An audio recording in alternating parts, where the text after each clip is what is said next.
let's jump right into this. I want you to picture a massive container ship in your head. It was probably built in some colossal dry dock in South Korea or Japan back in the late 90s, and right at this very moment, it's steaming north in the Indian Ocean. It's 25 years old, and it's about to meet its end. Look at this number, 300. That is the number of times this specific massive vessel has crossed the Pacific Ocean. For 2.5 decades, it's been this invisible, relentless engine of the global economy, right? Carrying smartphones to LA, grain to Rotterdam, German cars to Dubai. But today, well, today is its final voyage. So, you might be wondering, why the sudden retirement?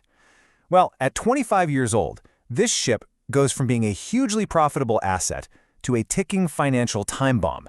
The engine standards are horribly inefficient now, the steel hull has severe metal fatigue, and most critically, its insurance certification is expiring.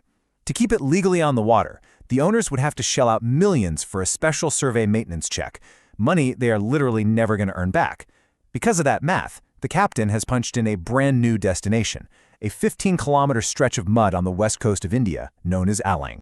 And when the ship arrives at Alang, there are absolutely no tugboats waiting to gently guide it into a nice little berth. No way. The reality of its final moments is visceral and honestly a little shocking. The captain basically has to wait for the monthly king tide, the absolute highest water level of the month. Then, they rev those massive engines to full speed ahead and literally ram the vessel right into the beach. Once that tide recedes, this floating city is stranded on the mudflats forever. That brings us to Section 1, the physics of shipbreaking. Which begs a pretty obvious question. Why not just use a dry dock? When you're trying to dismantle 20,000 tons of scrap steel, copper wiring, and hazardous materials, the method you use really matters. This single stretch of mud handles nearly 30 to 40% of the world's entire end-of-life tonnage. If you look at the ideal European dry dock method, you float a ship into a concrete chamber, pump all the water out, and carefully dismantle it in a perfectly sealed environment. It's incredibly safe for sure, but it's also astronomically expensive, literally thousands of dollars an hour. But at Alang, the Gulf of Cambot has a massive 12-meter tidal swing. When the tide retreats, it just leaves the ship sitting there on solid ground. Gravity is essentially doing the heavy lifting as a massive, entirely free, natural dry dock. And the economics driving this choice? They are staggering. In a highly regulated European or Turkish yard, taking a ship apart takes about 6 months, with high-tech facilities and well-paid workers. On the Alang mudflat, workers are making maybe $5 to $10 an hour to perform low-tech, insanely intense manual labor, torch-cutting these massive, gravity-defying blocks of steel right onto the beach. It's incredibly controversial, but you can't deny the efficiency. It vanishes a whole ship in just 8 weeks. Moving on to Section 2, the maritime loophole, or as it's sometimes called, the ocean heist. Now, what's really interesting about this next part is the sheer legal gymnastics involved. To understand this heist, we have to look at the Waste Shipment Regulation. This is an EU law making it strictly illegal to export hazardous waste from a developed OECD country to a developing non-OECD country. And legally speaking, a 25-year-old ship completely packed with asbestos, that is absolutely hazardous waste. So if a European shipping line just sells their old boat directly to an Indian scrapyard, they're breaking the law. This massive legal barrier creates the perfect opening for a specialized middleman. Enter the cash buyer loophole. It's basically a 3-step legal sleight of hand. Step 1. The major shipping line sells the ship for cash to this middleman while it's floating out in international waters. Step 2. The flag swap. They literally take down the reputable flag of a place like Germany or Greece and hoist up the flag of a country like Comoros or Palau. Why? Because those jurisdictions sell registration packages with virtually zero oversight. Step 3. The cash buyer quietly resells the vessel to an Oolong plot owner. And just like that, the legal link to the original shell company is completely, perfectly severed. $4 million. That's how fast this profit moves. The cash buyer pays the original owner, let's say $3.5 million for the scrap value of the steel.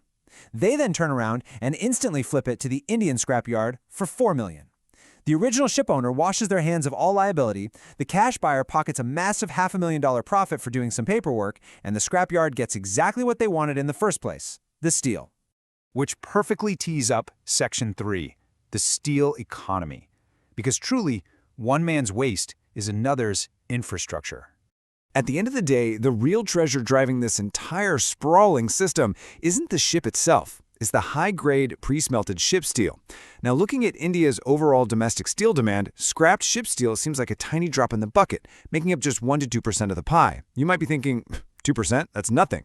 But hold on. To put that into perspective, this is a rapidly developing country of 1.4 billion people. Mining fresh iron ore is incredibly expensive, so that tiny 2% slice actually represents millions of tons of vital infrastructure material that's already been perfectly smelted. It literally just needs to be cut up and re-rolled. It's a gold mine.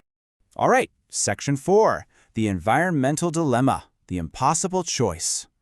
Look, NGOs and European governments are completely right when they point out that this open tidal cutting method drops heavy metals, oil, and microplastics directly into the coastal ecosystem. It's an undeniable existential threat to the environment. But trying to abruptly stop it creates this really uncomfortable, impossible situation. It forces us to ask, what happens if we actually ban beaching tomorrow?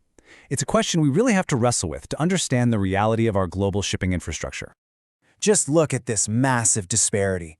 Currently, perfectly green, environmentally sealed recycling yards can handle roughly 1 million tons of scrap per year. But the world needs to scrap 8 to 10 million tons every single year. Do the math. If you forced along to close its mudflats tomorrow, 80 to 90% of the world's end-of-life ships would quite literally have nowhere to go. And that massive lack of capacity creates what's known as the zombie ship threat. If these vessels have nowhere to go, they end up abandoned in random harbors, actively leaking oil, or just rusting at anchor indefinitely. We actually saw a preview of this when the pandemic wiped out the cruise industry and created these enormous backlogs. Plus, if you try to force those expensive European dry dock costs onto a place like Along, the payouts for scrap steel would plummet from about $400 a ton down to just $100. At that price, owners might just pick that third option, scuttling, just intentionally sinking their ships in deep international waters simply to avoid paying the bill. So the search for solutions has been incredibly messy. Back in 2019, China just flat out stopped importing scrap ships to protect its own environment. Today, the main alternative yards over in Turkey are completely maxed out. So looking to the future, we have the Hong Kong Convention, which is actively mandating upgraded yards in India. Major shipping lines like Maersk are actually sending ships to these newly upgraded Along yards now, which features cemented floors and proper cranes. Now, critics impartially point out that this is basically greenwashing since, let's be honest, no matter how much concrete you pour on a beach, the back half of the ship is still sitting directly in tidal water while it's being cut. But right now, with the alternatives completely gone, it is the uncomfortable compromise the industry is making. And that brings us perfectly to this incredibly thought-provoking quote. Cheap shipping requires cheap ships, and cheap ships require a cheap place to die. The next time you buy a coffee maker, a pair of sneakers, or a new car, it is a statistical certainty that your stuff spent weeks of its life sitting on a ship fated to end up rammed into the mudflats of Alang. So as we all continue to demand cheaper, faster global goods, we have to ask ourselves, are we actually willing to pay the true massive cost of perfectly green, safe dry docks? Or is this sprawling, chaotic shipyard just the undeniable, inevitable price of our modern world?